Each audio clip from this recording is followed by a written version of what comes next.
पकड़े रहना।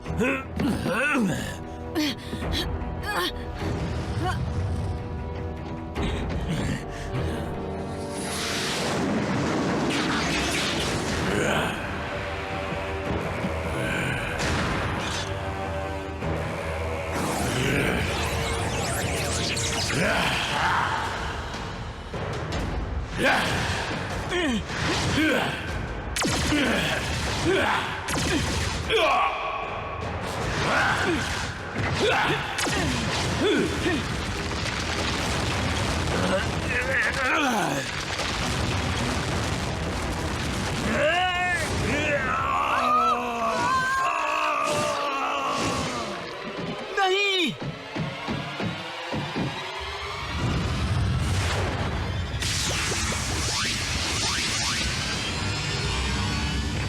प्राइम के गुलाम, अब तुम भी अपने दोस्तों के पास जाओगे।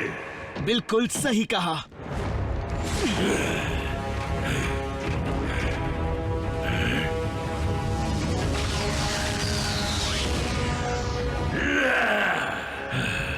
मैं कमजोर हो गया हूँ,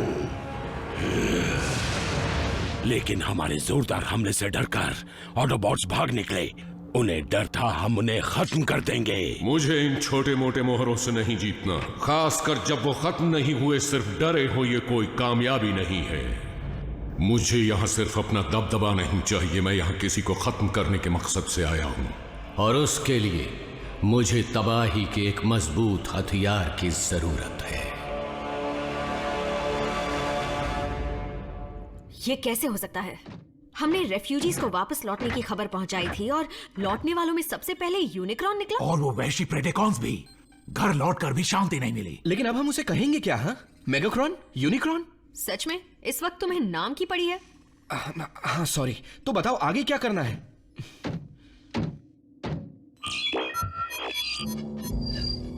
अब तक यूनिक्रॉन अपने असली रूप में नहीं आ पाया है, लेकिन फिर भी शक्तिशाली है और इसीलिए उसे हराने का सवाल ही नहीं उठता। ऑप्टिमस, व्हीलजैक, बम्बलबी बोल रहा हूँ। बहुत बड़ी मुसीबत आ गई है। बम्बलबी, ऑप्टिमस प्राइम बोल रहा हूँ। बात क्या है? ऑप्टिमस, मेरी आवाज आ रही है? कम इन प्लीज। व्हीलजैक, तुम सुन सकते हो?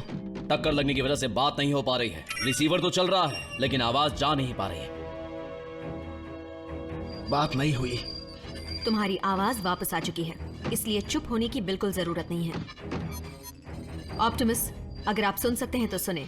यूनिक्रॉन ने साइबरट्रॉन पर आने का तरीका ढूंढ लिया है और वो इस जमीन पर अपने गंदे कदम रख चुका है, वो भी मेगाट्रॉन के शरीर के जरिए।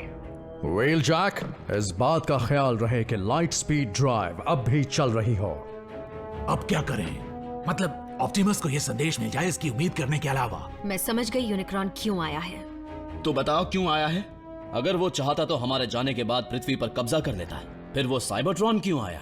यहां आने का सिर्फ एक ही मकसद हो सकता है, अपने जानी दुश्मन को मिटाने के लिए, यानी प्राइमस। लेकिन वो तो हमारे ग्रह की नींव है। ये गलत है। हमें और कितनी बार दुनिया को बचाना होगा? अपने ही घर को बचाने के लिए कब तक लड़ते रहेंगे? बात कड़वी है, पर बनाने और बिगाड़ने के बीच की इस जंग का खत्म होना मुश्किल है। और इन दोनों चीजों को अलग करने वाली लकीर खींची गई थी ठीक साइबरट्रॉन के दिल की धड़कन, उसके स्पार्क से। अच्छाई और बुराई, सही और गलत, एक विजेता एक हारा हुआ। दोनों ही अपनी अलग दुनियाओं के कोर यानी नींव के रचयिता हैं, साइबरट्रॉन और पृथ्वी। और अब बुराई का साया वापस हमारी दुनिया पर मंडरा रहा है।